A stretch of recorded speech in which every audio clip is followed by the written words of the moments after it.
Well, I have a confession to make. There are some sermons that are more difficult to preach than others.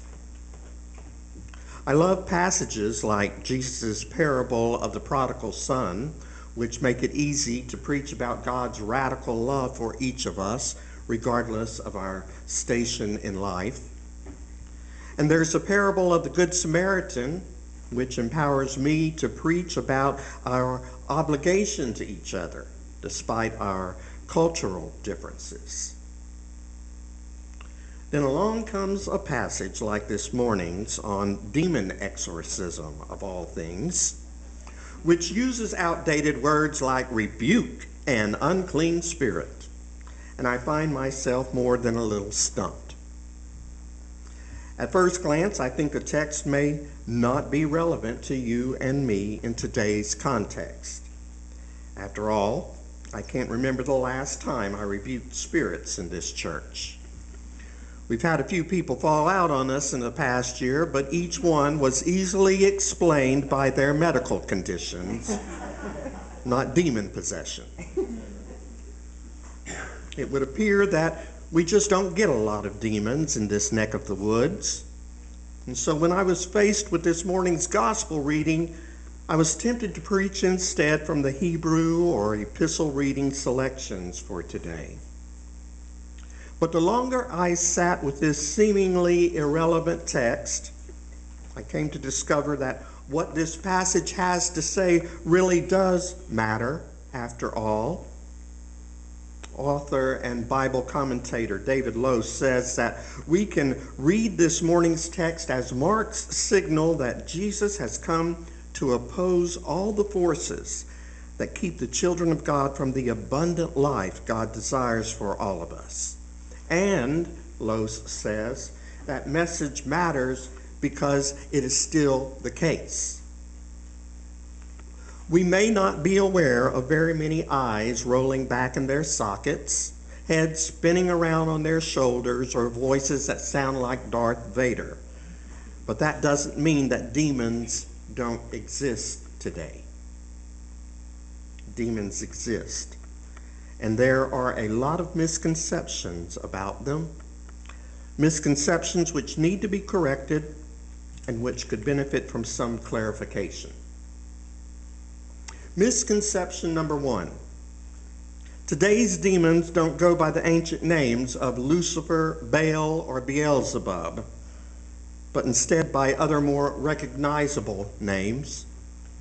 The demons which possess our souls and bodies are the demons of anger, fear, resentment, greed, and addictions of all kinds. And there are the ism demons, racism, sexism, and classism, to name a few. And although we may be aware of how homophobia, transphobia, and xenophobia are entrenched in our society, we're just not accustomed to thinking of them as demons. But all of these things are the demons that separate us from God's promise of abundant life. We can't really know the fullness of God's love when we are possessed by the demons of fear or resentment, and which vocalize themselves with statements like, we shouldn't be spending so much on foreign aid when we have our own needs right here. Or, I worked hard for my money, why should I waste part of it on people who screwed up their own lives? Yes, demon possession is alive and well. But our demons today just go by different names and vocalize themselves in different ways. Misconception number two. You don't need to go hunting demons down because they are everywhere. Demons of homophobia are in our places of worship, as many of us know who have been on the receiving end of Bible abuse. And they are even in our Texas schools, which require sex education teachers to state that homosexual conduct is not an acceptable lifestyle and is a criminal offense under Section 2106 Penal Code. Mark's gospel says Jesus went about telling people that the time had come for the arrival of the reign of God's new order, and he proclaimed a message of transformation and good news. And the proclamation of that message seemed to just draw out his opponents from all walks of life. In this morning's text, Jesus was confronted in the synagogue of all places. You wouldn't have thought that a demon-possessed man could have gone unnoticed in the synagogue, but it's almost like no one realized he was possessed until Jesus came along with his message of good news. All I have to do is preach a message about God's universal love, and the demons come out of the woodwork. And ironically, they are often found within the very people who identify as Christians. If I am audacious enough to say that God's love extends to people of all cultures and religions, that God goes by many names and hears and answers the prayers of all people, there are Christians that start foaming at the mouth. If I suggest that it might be nice to think about forgiving our enemies, both personal enemies and international enemies, people look at me as if I've lost my mind or I'm an unpatriotic traitor. Just try to live out a life of radical love and the demons will find you. Trust me. They'll track you down and confront you with their prettified institutional rhetoric of abuse. Misconception number 3. Demons will put up a fight and aren't easily exorcised. It takes more than holy water and a prayer to get rid of a demon. You can call it out, but a demon doesn't go willingly. When Jesus was confronted by the demon-possessed man, he called out the demon and silenced it, but it didn't go without a fight. We read that the demon cried out and the man went into convulsions. I believe God has also given you and me the task of calling out the demons that we encounter in life. We are called to recognize and silence the isms and phobias in the world, not forgetting to look in the mirror because we ourselves aren't immune from demon possession. Matthew Fox calls them shadow angels. He says we have names for them. Racism, sexism, homophobia are all demons, but, he says, they're not out there. Internalized racism, transphobia, and homophobia exist within us too. Don't ever think they don't. And never pretend that xenophobia, the fear of people who are different from you, doesn't play a role in the national debates of gun rights or immigration reform.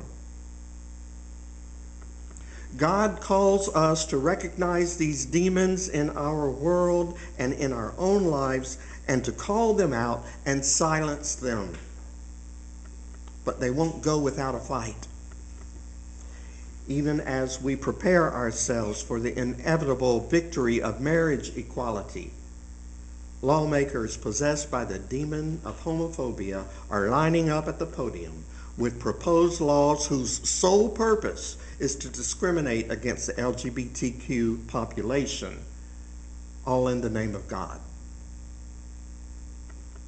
The demons of our isms and phobias are firmly entrenched, and they will resist any effort to call them out or silence them. But that's our mission, to look deeply at our own lives and call out the demons which we find and then silence them.